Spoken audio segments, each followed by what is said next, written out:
Hey everybody, welcome to the 32 Insights podcast. I'm Mo. I'm here with your boy Tommy. Tommy, what a weekend, man. Where do we begin? Hey, like before I would just ask you how are you and what are you doing? What's your week like? But let's just dive into it, man. This was Yeah. such an ass whooping that I had to I had to just say, hey, let's just dive into it, man. Seahawks basically, man, demolished the 49ers 41-6. Sam Darnold stats, 12 of 17, 124, one touchdown. So good game, man. No turnovers. Kenneth Walker just went crazy with 3 touchdowns, 116 yards. That run game just went over the place. Obviously, Rashid Shaheed and special teams kicked things off. I was there live, man. I swear to God, man. Like basically that first kickoff return by Rashid Shaheed. Man, I felt the ground moving, man. I felt the ground moving. That's how loud the place was.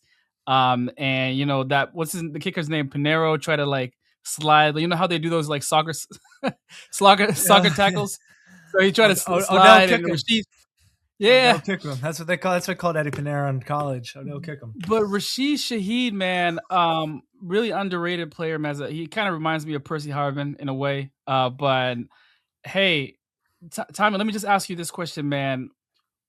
What do you like? How do you feel like as a team when you just kind of like kick the living shit out of your division rival like that? Confidence. Especially coming off that back-to-back games against San Francisco. And you know what? Like, I'm not going to sit here and act like San Francisco's a bad team by any means. Whether we're 12-6, that was their final record, including the playoff loss. It's a good team. It's a really good team. And the Seahawks took it to a good team. Starting from the opening kickoff is actually hilarious.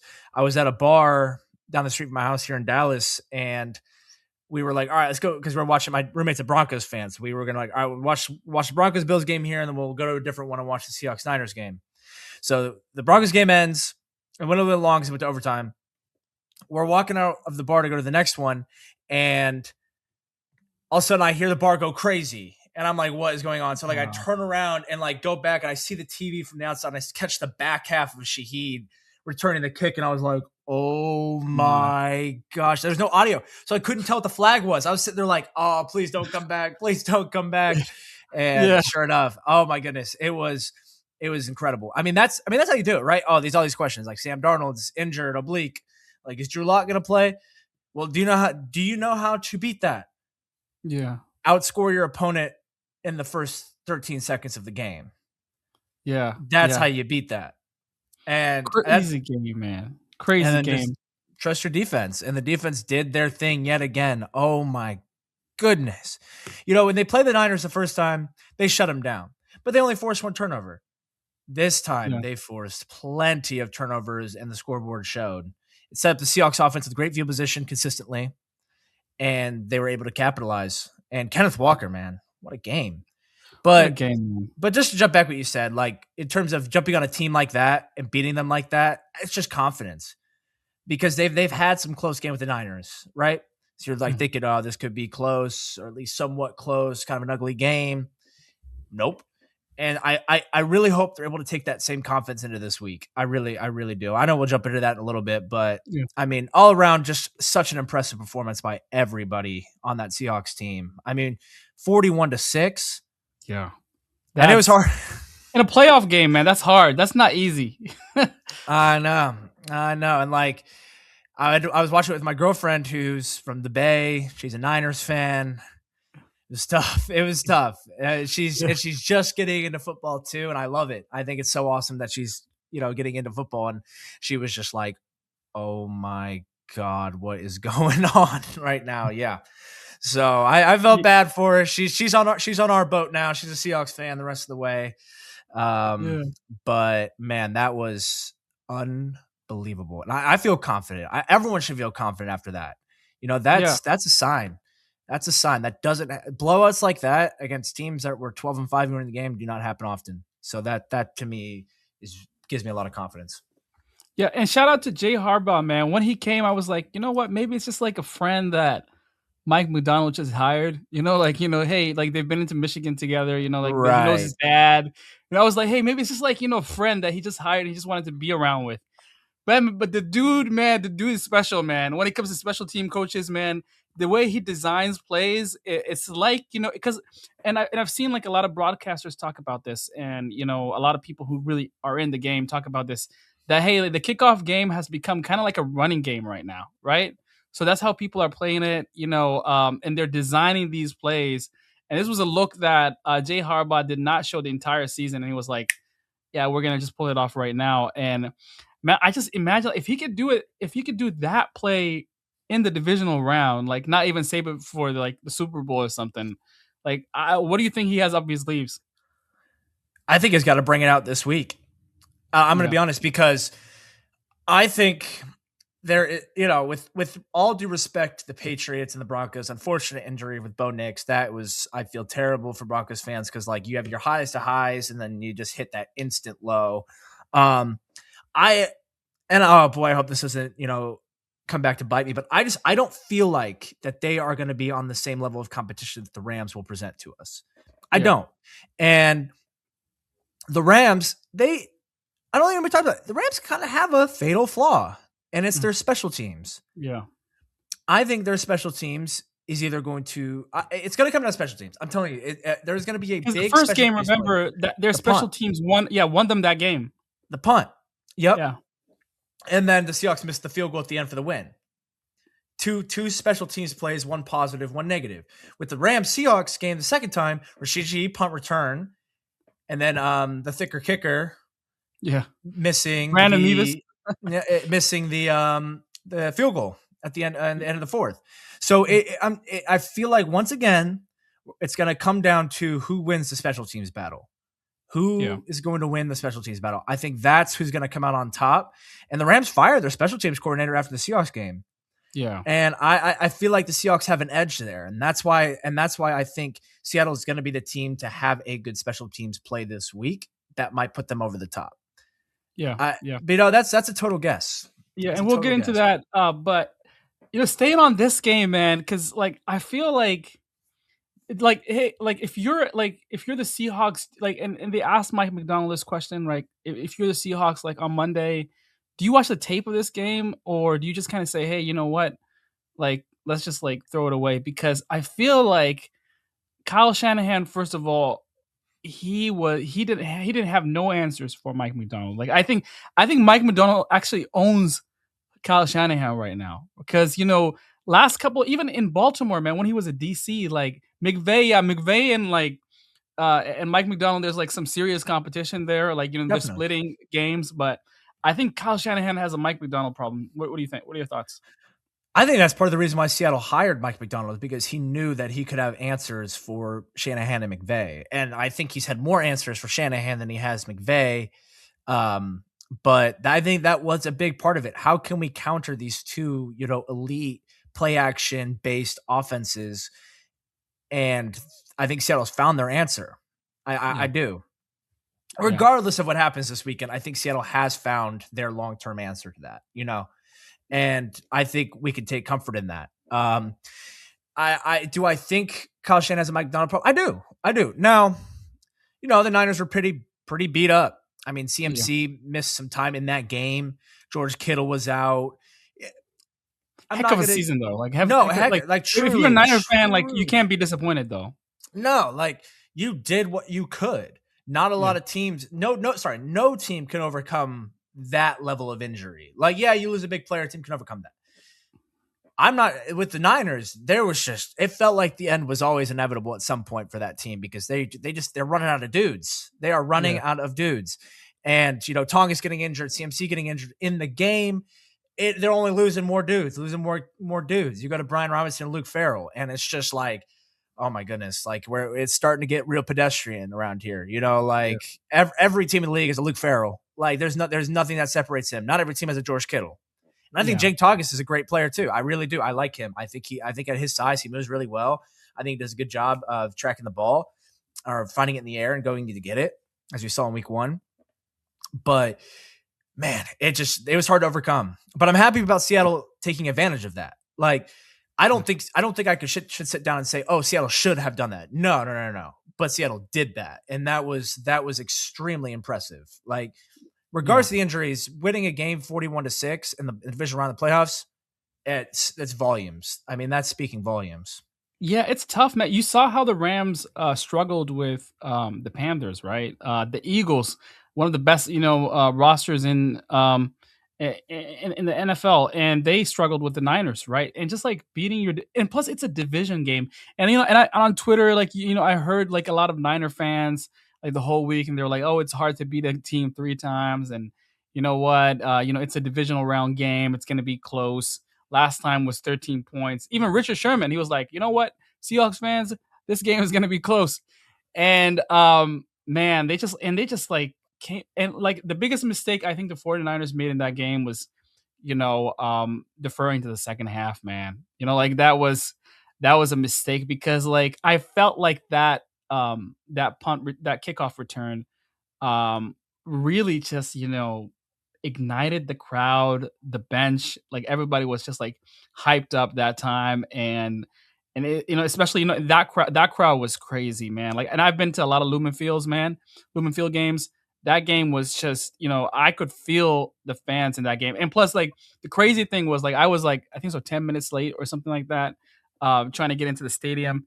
And everybody was in their seats. Everybody was in their seats.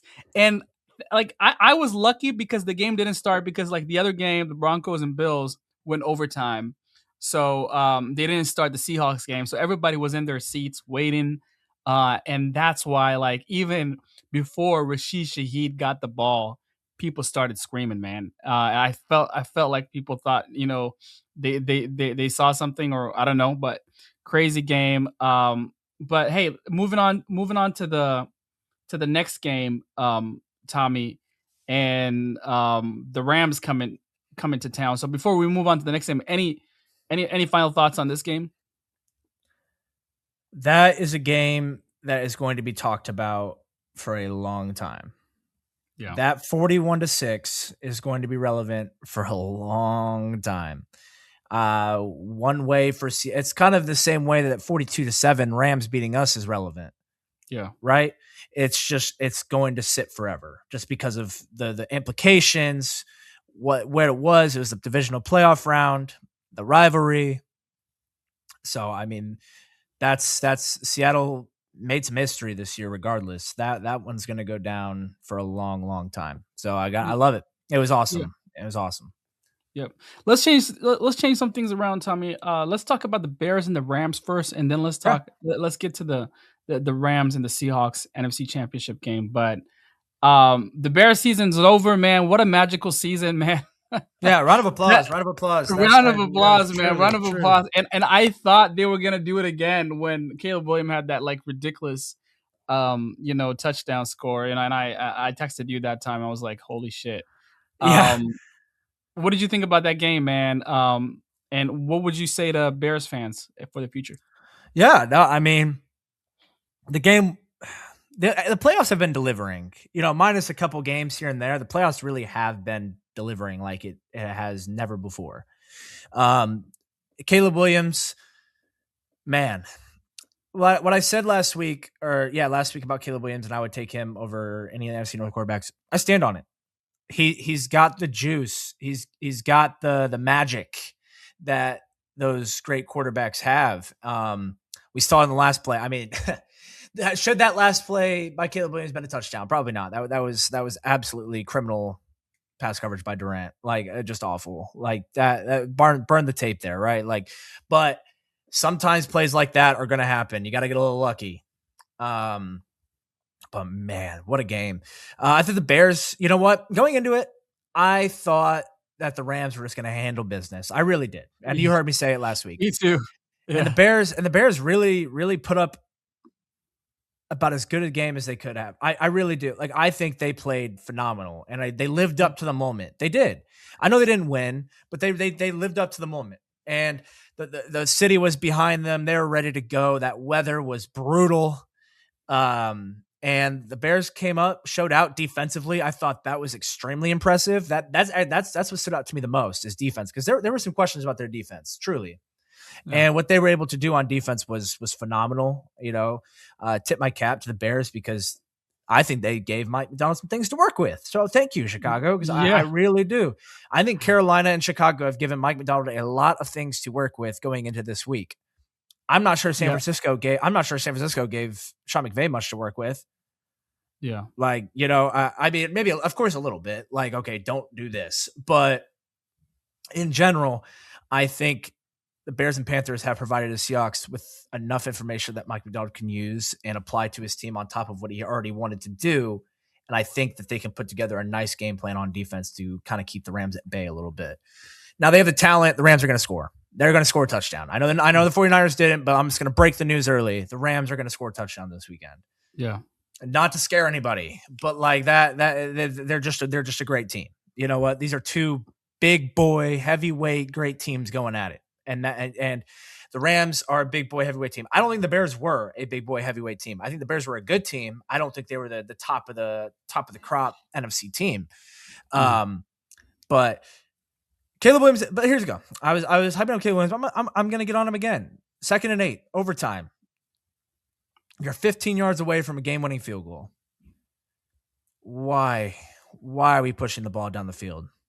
Yeah. Why? There's just no need for that. I'd even run it before I like what. I thought that was a poor decision. I don't know what the conversation was. Did Ben Johnson tell him before, this is where you're looking? We won't know that. We don't know that. So we can't just get on Caleb Williams without knowing the whole detail. Like, Ben Johnson could have been in his helmet headset being like, find DJ Moore down the field. He's going to be open. And he talked about it. He was like, Ben Johnson, I mean, like Caleb Williams after the game, he talks about it. He was like, he was trying to like, he thought DJ Moore was going to take the flat, right? Yeah. And so there's miscommunication out there, but regardless, man, you can't make that throw though. No. I don't think you can make that throw. I didn't like that decision all around. And I thought that's, part of why they lost that game, obviously. They turned the ball over 15 yards away from the game-winning field goal. Yeah. Another thing is I felt that Ben Johnson was way too aggressive. I think there are moments where it is okay to take the field goal. Yeah. There are moments it's okay to take the points. He went forward on 4th down, I think, way too many times. I think it's good to go forward on 4th down. I think that's the right thing to do sometimes. I think Ben Johnson overdid it. I think he overcompensated. I don't know if it was lack of trust in his defense and getting stops, because they were able to do it. They take a couple field goals. That touchdown from Caleb Williams is going down in Bears history because that's a game-winning touchdown. Yeah, exactly. That's it. I mean, that touchdown would have been like the touchdown to send the Bears to the NFC Championship. That would have been the touchdown of all touchdowns in history for the Chicago Bears if they take one field goal. Yeah. But hey, shout out to Dennis Allen, man. The game plan that he put together, bringing those edge blitzes and corner blitzes, I think, Imanwori and Spoon are going to have some like interesting looks for, for Sean McVay this weekend. I hope we disguise it well, because the problem with blitzing your corners is, right? Yeah, yep. So you give away explosives. Matthew Stafford's smart enough to know that corner is coming. Guess what's going to be wide open? Where that corner left from. Yeah. And that's what happened. That's when the Rams were able to get that 3rd down to Puka. It's because they blitzed the corner, and Puka's wide open, able to run a couple yards because he's good after the catch. 1st down. Yeah. And then that was kind of a killer right there, So I hope we don't overdo it. I know I just, don't overdo it. Do it at the right times. I would prefer we don't do it on 3rd down, because Stafford's smart enough. I'm like, Stafford isn't rookie. He's in a 2nd-year guy. He's smart enough. He will know where that corner's leaving from. We can disguise it better. Maybe have someone drop down in that zone, disguise it a little bit, perhaps. I trust Mike Macdonald, though. I'm not going to question anything he's going to be calling or scheming up. He has completely earned my full trust, and he knows way more about defense and how to defend the Rams than I ever will. So I'm going to trust Mike Macdonald to make the right decisions, and I know that he will. Yep. Hey, and like, it's all about timing, as you said, because the master of those corner blitzes is Steve Spagnuolo, right, from the Chiefs. Yeah. Yep. And man, and I don't know how he does it, but he always chooses the perfect time to do it, and like it always works. That's how the Niners lost the game, right? The Super Bowl game in I believe 2023. so. I believe so. Yeah, Yeah. yeah. So and man, I think he's gonna have to be creative. He's gonna bring because I know that offensive line that that Rams offensive line, they've shown a weakness. Like, they can't pick up, these random blitzes. It's gonna be an interesting. Panthers showed up like because look, the Rams the last two playoff games they gave up 30 points to the Panthers, right? And the Bears, what was it 20 plus points? I don't. Let me just double check real quick. Let me see. Let me Yeah. see. I can check real quickly here. Because that'd be good for my knowledge as well. Yeah, yeah, 17 points. 17. Okay. Yeah. So Okay. 17 points to the Bears and 30 points to the Panthers. So I think it's gonna like they're gonna be and some of those like the reason the Bears didn't have more points was not because of was because of those fourth downs, right? Yeah, I think they could have. I believe they could have put up at least 12 more points just off field goals, 9 more Yeah, points. yeah. They just take the points. They're, I think, 9 to 12 points they would have had there. So You and could have a near 30 points, right? and That's the yeah. yeah, and I'm not going to say I disagree with all of Ben Johnson's going for it on fourth downs. I think some were good, and I think it's all about timing and knowing when to do it. But I do think he was a bit over aggressive on fourth down this game when I think it's okay to take the points from time, especially in a snowy, frigid game, and neither offense was really getting it going. I think it was okay at times to take some points. And I think looking back at the score and why it was in overtime might have been the difference. But hindsight's 2020, right? Hindsight's 20. A decision in the first half, you never realized it could affect the whole game. So, Yep. there's too many instances where that's the case. So that's my 2 cents. I think the Bears were just a little over aggressive there on fourth down. Yep. But hey, nobody thought the Bears would make it to the divisional round, man. Congratulations Yeah, to Chicago, congratulations to the man. Bears. Won the division. My only concern about the Bears, I'll tell you one thing. I'll start with the concern and then I'll tell Bears fans some positive things. Yeah. My concern with the Bears is a lot of their traits and who they were this year. I don't know how sustainable that Yeah, that's is. true. That's my worry. That some of their stats give me vibes from like 2022 TCU. If anybody remembers that team that made the Natty, Yeah, yeah, and then they got close comeback wins, yeah, and then they kind of just fell back down to earth. That's my only concern is that I don't know how sustainable that play style is of coming back constantly, close wins, last possession wins. Typically that comes back down to earth. So, but they have a lot of young talent and they have, that young talent I would suspect will only improve. yeah, Um, I think the Bears will be a better team next year than they were this year, regardless of what happens. Maybe the record goes down a little bit. I still think they'll be a better team next year with more experience under their belt, a little bit of retooling after falling short. Um, so there's a lot to look forward to. And I know Bears fans are disappointed, and I totally get that, but at the same time, only one fan base actually gets to walk out of the NFL season happy, and that's the yeah, reality of it. Like there are four yeah, fan bases right now that are happy, right? But only one of them, that get to go on to this weekend to be happy. But only one, and there's gonna be two more that walk away from this weekend unhappy, and there's gonna be one more, and after the Super Bowl that walks away unhappy. That yeah, that is just the way. And I know, like, this isn't me talking down to Bears fans, but I know this is some uncharted territory for you guys, like being in this point. But I'm telling you that the pain that you feel now is a normal thing if you win and don't win the Super Bowl. Like that that yeah, that is just the way it goes. And you've got a lot of good things going though. You got, and the city's behind you once again. I hope they don't move you to Indiana, yeah, please. Um, yeah, as someone who's spent a lot of time in Illinois, like I really hope it's a good representation of the city, or the city of Chicago, good representation of the state of Illinois. Do not move them out of the state. I certainly hope not. And you've got a lot to look forward to next year for sure. Yep, yep, yep. Yeah, great season by the Bears, and I think Caleb's gonna be even better next year. Moving on to the next game, man. So the Seahawks. Let's go to the NFC Championship first, and then we'll talk about the other games in the AFC, and then then really talk about that AFC Championship. But man, so the Seahawks and the Rams, the trilogy, Tommy, the third time. And from my perspective, look, the first game the Seahawks dominated them, but they lost. Right? It was Darnold's turnovers that, in the end of the day, that made the difference. And even with those turnovers, they had a chance to kick the field goal and win that game. It's not like Jason Myers can't make that kick. But the second game, Thursday night game, the defense didn't have a good game. But I kind of throw that game away, Tommy, because they came back from the East Coast, from the Panthers. The Rams were kind of a little bit more rested, right? They were at home, a short trip. They played the Lions, I think so, that game. And, it started out, like the defense had a really bad game, and then the defense like picked it up again. um, I'm expecting, Tommy, a really good defensive performance. I don't think they'll score like 40 or 50 again. I think that's not possible this time, right? With this team, this crowd, the way they're rested.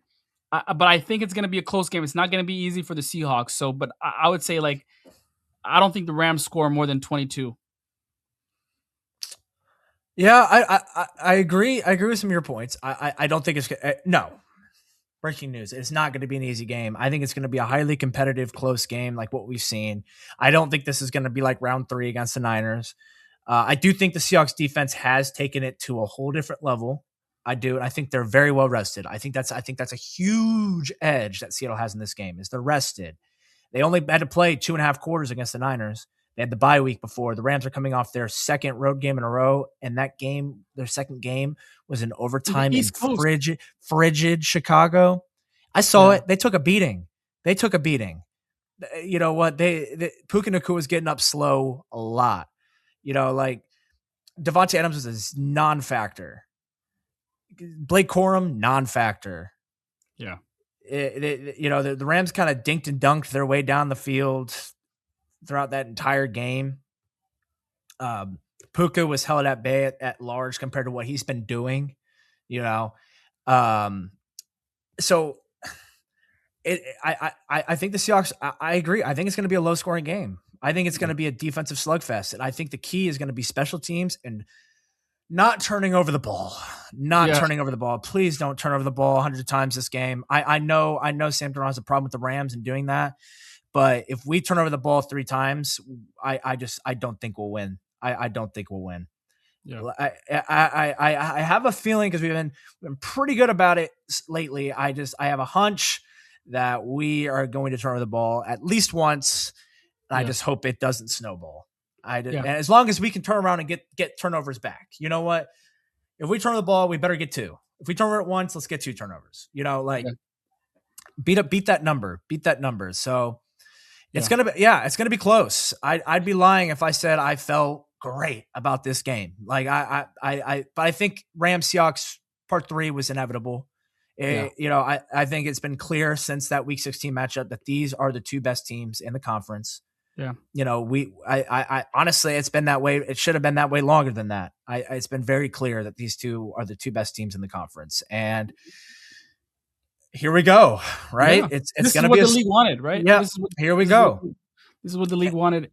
And Tommy, just like for me, from my perspective, man, I've seen a huge jump for the Seahawks running game, man. It's not like the running games that we were used to in the past.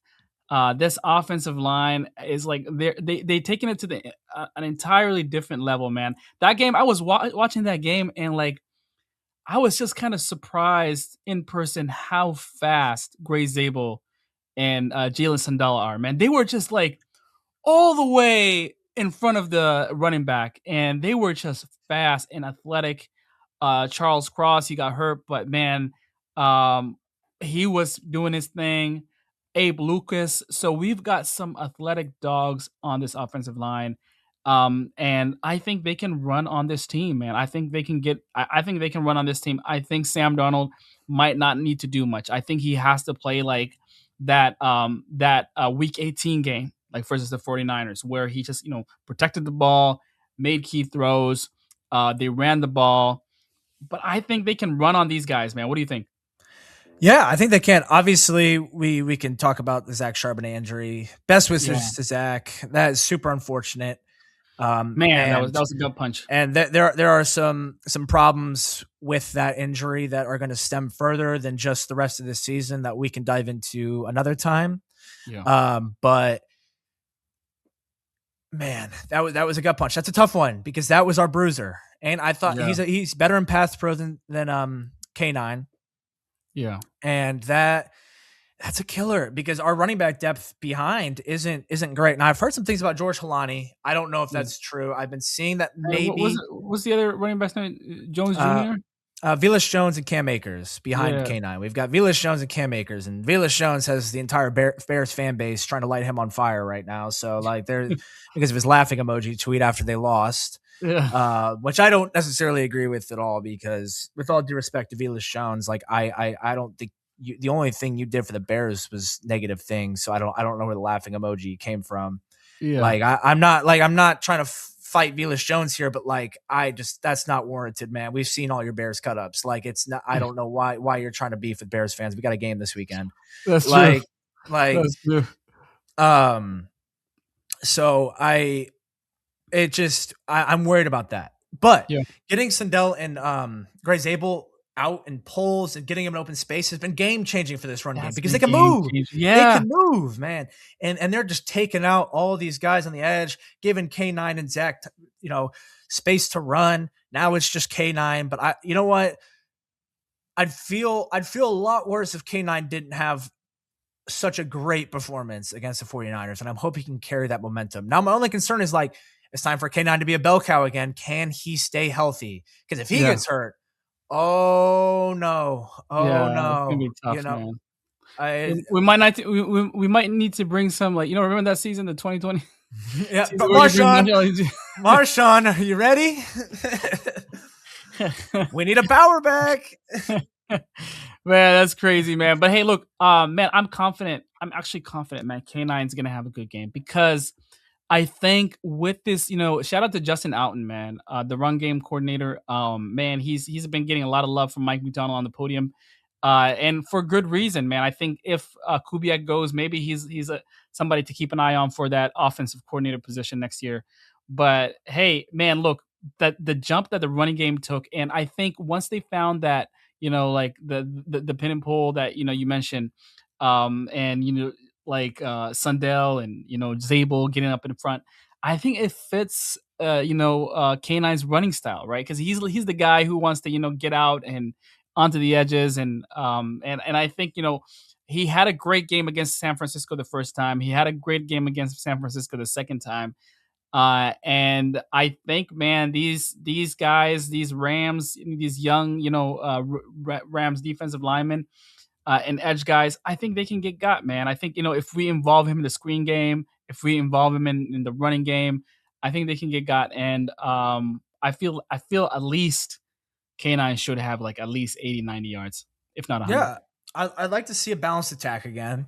I think that's huge. We need to keep these young Rams edge defenders that hold the line just honest. We need to keep them honest. And the best way to do that is to run the ball effectively. Throw some screens in there. Use Rashid Shaheed as a running back. I Yeah. think there's a lot of ways to keep this Rams defense honest, specifically those edge rushers who are ready to pin their ears back and go get Sam. Yeah. And so that to me is going to be a huge factor. If we can run the ball effectively, I think that is another huge X factor for Seattle because I think it's going to open up a lot in the pass game. I think in itself, just being able to run the ball effectively in the Rams will do a lot. I mean, we've seen a lot of teams capable of doing that over the past few weeks. That's a big one. I mean, starting with us, right? Starting with us. K9 broke that big 55-yard touchdown. Yeah. Charbonnet was able to get a touchdown. After that, they played who'd they play after that? They played the Falcons. Was it the Falcons? Yeah, it was the Falcons. We saw what Bijan did. Now Bijan's in his own world. Like he's an Yeah. all-world talent. Like we don't have a Bijan. Nobody else Yeah. has a Bijan. But do you Yeah. see what they can do? The Panthers did it round one of the playoffs. They were able to get the run game going a little bit.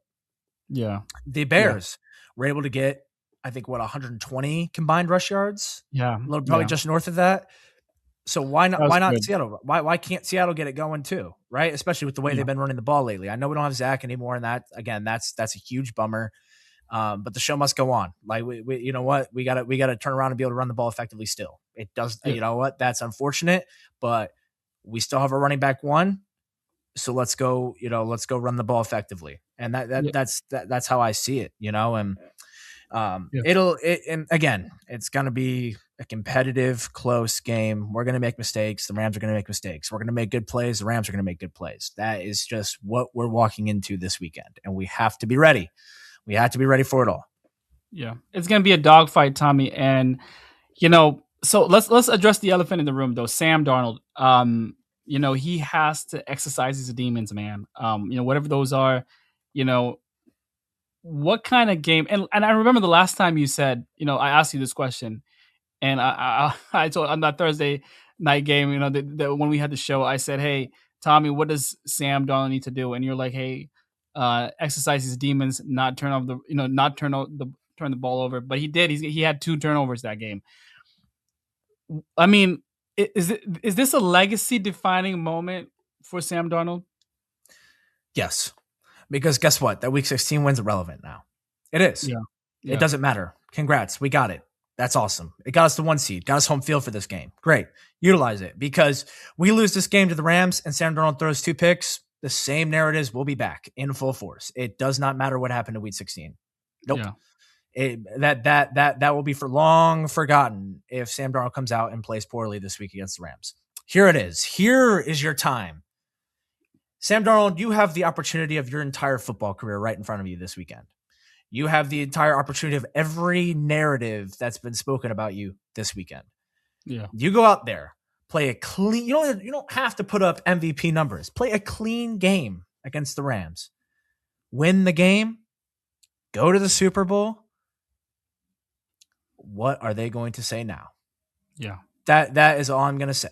Like, this is the opportunity of Sam Darnold's life on Sunday to rewrite everything, to change the narrative entirely against the team that nobody thinks he can beat.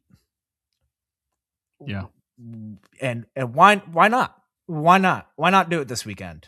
This is it. Just do it. Yeah. Yeah. So on the flip side, and I'm praying it doesn't happen, but let's say the Seahawks lose this game. Would this season be a success? Yes. I think it would be. Me too. And I told this to a lot of Seahawks fans, and I've heard different kind of opinions, right? And I said, hey, on the flip side, like nobody would have imagined Mike McDonald in his second year would reach the NFC Championship. Heck, the Cowboys didn't reach the NFC Championship since 1995, and they were dogging on your boy DeMarcus Lawrence, right? And they were like, and when he remember that interview when he said, "Hey, I want to go to Seattle to win a Super Bowl," and everybody laughed at him. Yep. Right. So, and I think it's a huge success, man. I think it's a huge success. Obviously, you want to seize this moment because this is kind of like the best moment you would get to win a Super Bowl. There's no like Mahomes out there. There's no Josh Allen. Like the Broncos without Bo Nix. Well, let's just out how it is. I think the Yeah. Seahawks are the best team left. I Yeah. think they are. I think Yeah. among all the teams that are left in the playoffs, the Seahawks are the best team. So Yeah. it would be immensely disappointing if the Seahawks didn't go on to the Super Bowl at least. Because I feel like this game is going to be harder than the Super Bowl. Yes. I agree. I think this is the Super Bowl. I think the winner of this game is going to win the Super Bowl. I think this is the Super Bowl. And I'm sorry, AFC fans. I'm not the only person that thinks that either. Yeah. I think like that this is the Super Bowl in my opinion. But yes, if we lost this weekend because I do think we're the best team left, it would be disappointing in that moment. Yeah. As a whole season collective, no, I think this season, I don't think this season's a failure. We won our first playoff game in almost a decade. Yeah, that's true. like baby Yeah, steps, that's and we huge. have That's and we have huge. the fourth most cap space in the league. Yeah, Yeah, you're going to extend, Spoon, and you're going to extend JSN. You just extended Cross. Then you got to make Woolen and K9 decisions. Okay. yeah, But guess what? Those extensions are going to free more money this offseason. You're going to re-sign the free agents, the unrestricted guys this year. You're going to have a lot of space to work with. What will that allow Seattle to do? yeah, That is going to allow Seattle to do an all-in move. They can make an all-in move. They can go make a big splash and just say, all right, 3-year window. We're going to go get it in the next 3 years. yeah, And that's it. Or we can go get multiple in 3 years. But that's what's going to allow them to do. So yes, we're here now and we want to do it because you never know when these opportunities are going to come again, right? Yes, we have the fourth most cap space and we are returning a lot of our guys. We're a young team, but there is no guarantee, right? yeah, yeah. There's no guarantee. The There's Lions, like remember that famous quote from Yeah. yeah, Dan yeah, Campbell, or like the Commanders last year, the Bengals, right? It's shown there's no guarantees. yeah, And so, yeah, I want to capitalize on it now, but I would not say that the season is a failure if we don't. yep, I don't even want to think about like that hypothetical. Like, let's just go win it all. Let's go win the damn thing. yep, But like, it's not. But these opportunities are rare. They don't come every year, and there's no guarantee Seattle will be back. So yeah, I'd yeah, love to see them get it done now. yeah. And if Mike McDonald wins this game, man, you could easily say he's on a Hall of Fame trajectory, man. Right? And his second Absolutely. year, like getting to the Super Bowl with this roster, I mean, like, and the funny thing is, like, look, and Tommy, everybody's talking about like the Seahawks roster, and they were like, you know what, they have great players around Sam Darnold, but I would say half of the players that are playing right now were playing in the losing seasons, right? Yeah. Like when the Seahawks didn't make the playoffs, or so like it's all about coaching this year to me, right? That's the difference. The culture. Uh, The yeah, culture and is so culture different. and quarterback. I got to give it to Sam Darnold. I don't think we would have been in this position with Geno Smith. I was wrong about Geno Smith. But man, I gotta, even though he has his flaws, man, like Sam Darnold is not the perfect guy, but I think he gives you an edge to win these kind of games. Definitely. No, yeah, Sam Darnold isn't perfect, but I think the Seahawks have a really good plan for Sam Darnold, and I think Sam Darnold executes it well, at least to the best of his ability, right? Yeah, I think the Seahawks have done a lot of great things building this team up, right? We saw it in the 2022 class when we drafted Charles Cross and Boye Mafe and Ken Walker, yeah, Reek Woolen. That was the start. We just traded Russ, right? Just traded Russ, got all these guys. That was the start. Guess yeah, what? All their rookie that draft class, their rookie deals are up now. And look yeah, who we are. This was a build. This was yeah, a build. The next year, you draft Devin Witherspoon, JSN, Zach Charbonnet. yeah. The next year, you draft Byron Murphy. It just, and the next year you draft Gray Zabe. Like, you've been building this. It's Yeah, here. This is what you've been. This is what you've been building. yeah, And now it's time. yep, Now it's time to put together everything that you've built up. All those years of like, all right, we just fell short. We're building though. Great drafts, great draft after great draft. yep, It's here. The time is now, yep, because yep, those contracts, those rookie deals are coming to an end. They're coming yep, to an end. It's time. It's time to go get it, because we're going to run out of money soon. That's just the way it goes, right? You can't pay everybody. And we yep, have everybody now, minus yep, Zach. But let's go do it. Let's yep, go do yep. it. Did you see Torrey Horton's Instagram, by the way? I did see that. Yeah, What's that about? pretty interesting. Yeah. Hey, Tori. You know what? We'll take anything we can get. Yeah. Interesting, by the way. If that guy makes a comeback, man, that would be cool. Because like I think the offense gets to another level when he's on I the do. field, man. I do. Yeah, I think yeah, Arroyo coming back would be huge. yeah. That would be Uh, huge as well. I think, I don't know. I'm ready to see. Like I'm just, Shaheed taking it. I want to see Shaheed take a step in the receiving. I'm Right, ready. as a receiver threat. I think we're all ready to see Rashid. Oh, geez, hit my mic. I think we're all ready to see Rashid Shaheed break one, like the big bomb. Yeah, Pass. Like we're yeah, all ready for it because we know he's doing it in New Orleans. Where is it in Seattle? And I have a feeling it's coming in the next 2 weeks. Yeah, If we win this game and we don't get it this week, we're gonna get it within the next 2 games. I yeah, feel it. I feel it. yeah, We're waiting for something here. yeah, yeah. And who would you say the most envious person is to see the Seahawks go to the Super Bowl? My pick is DK Metcalf. You, Geno Smith. Geno Smith, right? Yeah, Geno Smith.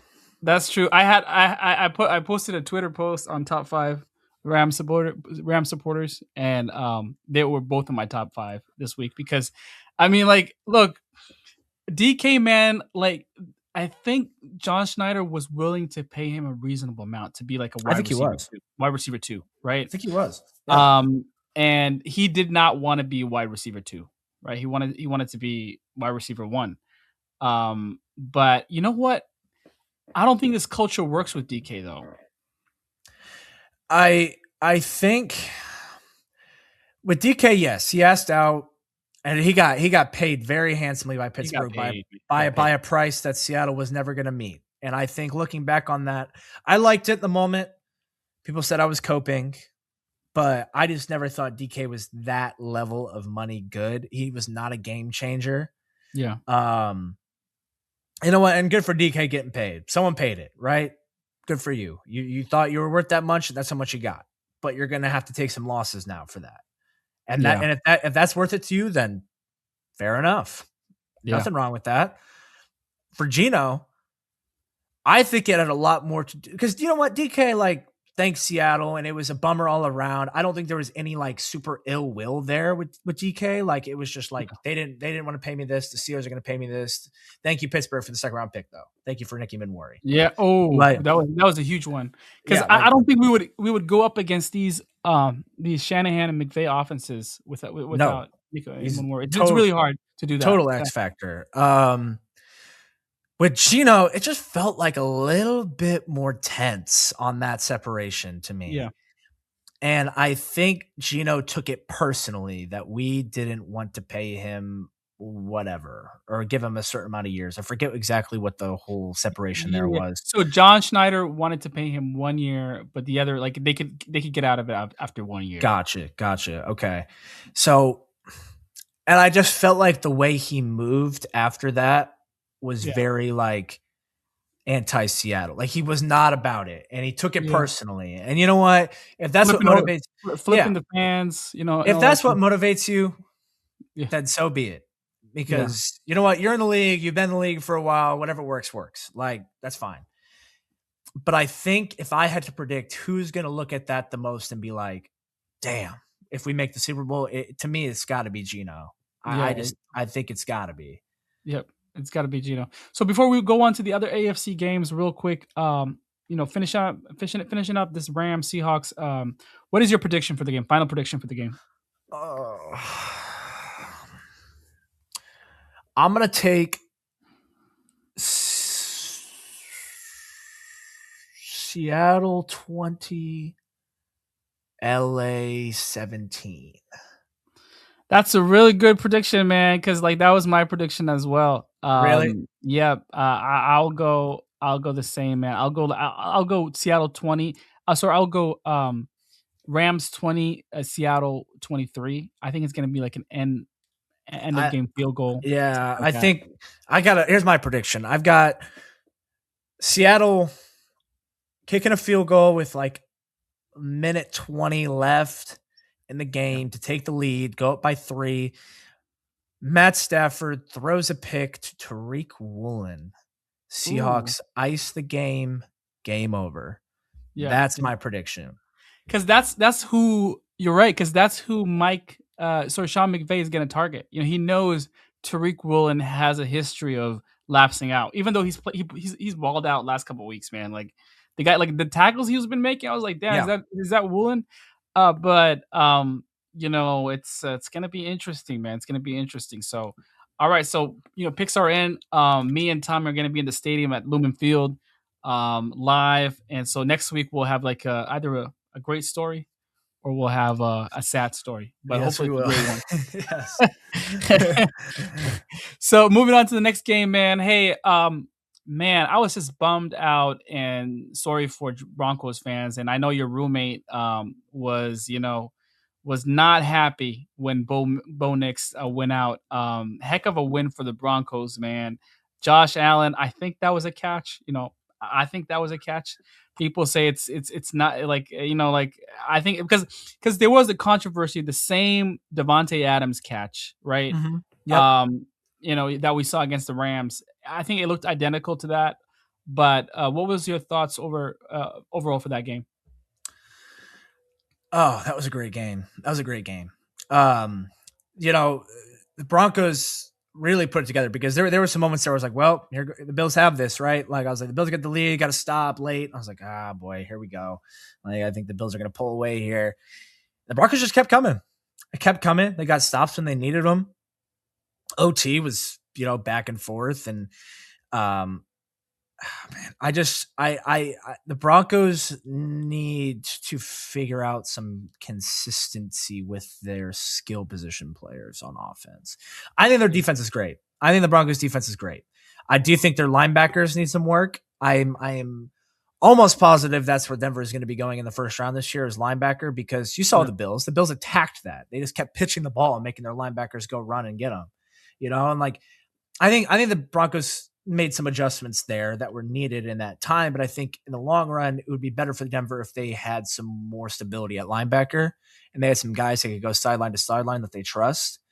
Um, so we'll know when we do mock draft number 1 where I'm going to go Denver, but oh man, like it was a good game. It was a really good game. I mean, two good teams. I think the Bills were better than what their record suggested. I think they took some couple faults all year, and I thought that was a really tough matchup for Denver right away. Yeah. And obviously they were able to come out on top. I know I picked the Bills, but as the week went on, I kind of talked myself into Denver a little bit, just because they're at home, Yeah. and no, it's just a great performance. I mean, they really got at the Bills, and the Bills swung back, and Yeah. Broncos were able to get the final blow in though. And I feel for Josh Allen too, man. I feel for Josh Allen. I feel for Bills fans. I'm Yeah. sure they're wondering when will this end, right? When will this drought end? When will this curse end? And no, I do feel bad. Like the Bills are a team that I enjoy watching. I like the Bills. I'm interested about that Sean McDermott move on, but sometimes you need to change. You keep hearing the same message year in, year out, and nothing changes. Sometimes it's okay just to shake it up. It's not because Sean Yeah. McDermott's a bad coach.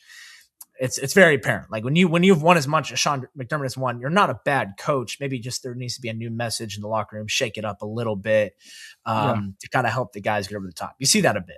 Yep. Yep. I agree with you. Sean McDermott, man, he lost his job, but I think he's gonna get a job, man. I think it's He'll get a job quick. The players loved him. He's a good coach. He can win. Obviously he hasn't won the whole thing, but he can win, right? And I think the Bills just kind of saw it as we need to shake it up a little bit. And I think the best thing I can compare that to for Bills fans is what we're witnessing with the Sean McDermott thing is I'm going to switch over sports for a second, but the Boston Celtics. Yeah. Celtics had Brad Stevens. He was their coach. They looked good, but they just could never get to the top. They could never get to the top.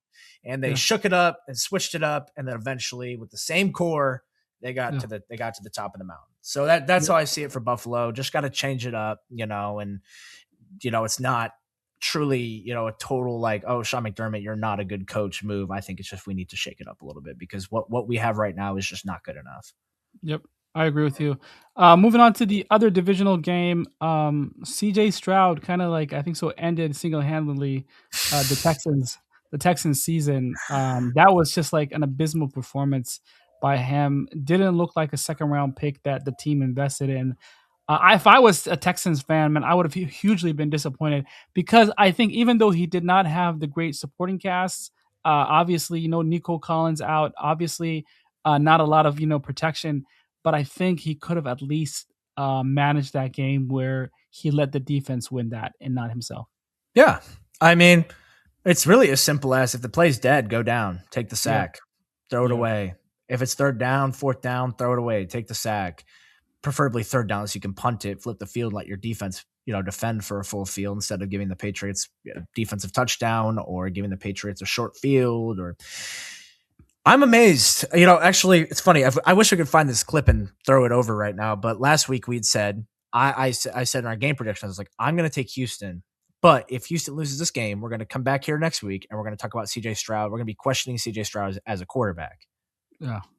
Well, here we are.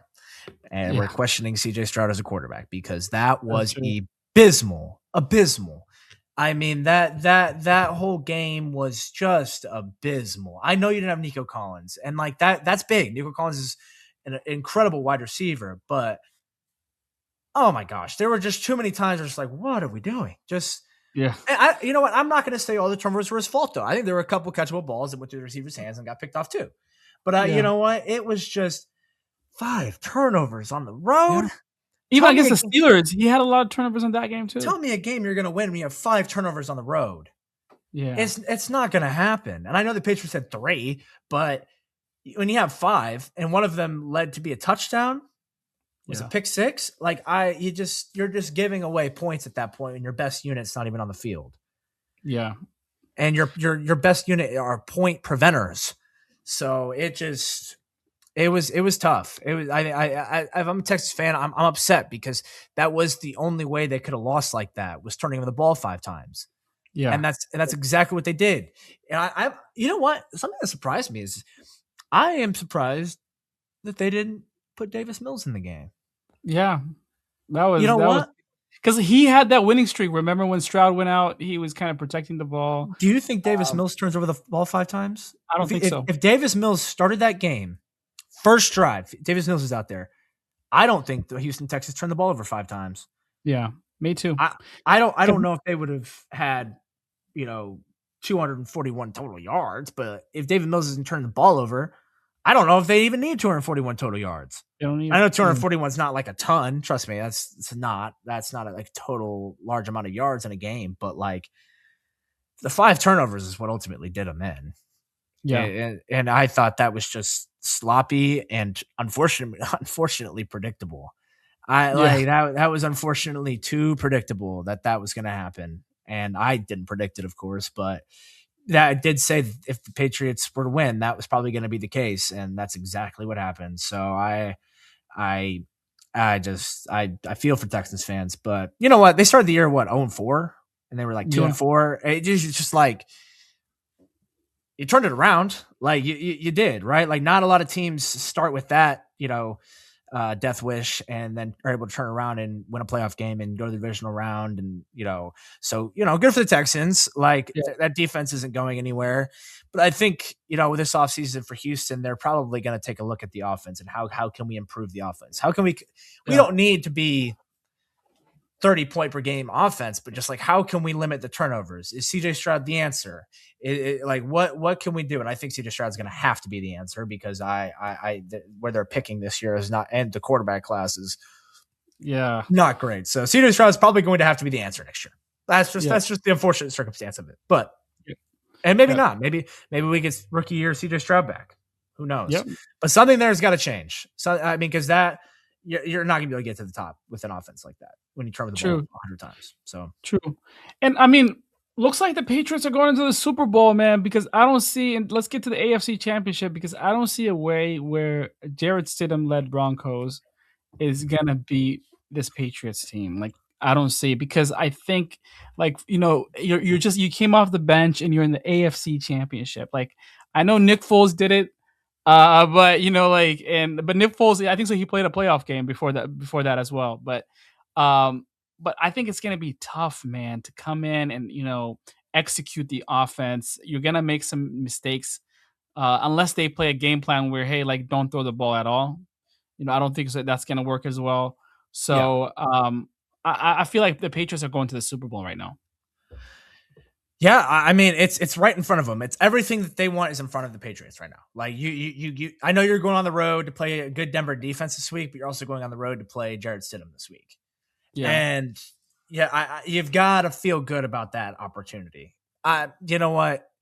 I just don't think. And J.K. Dobbins, I believe, got his practice window got activated. So Could Denver run out their two-headed monster at running back again? That could help, certainly. But at the same time, does it really matter? Because I know exactly what the Patriots are going to do.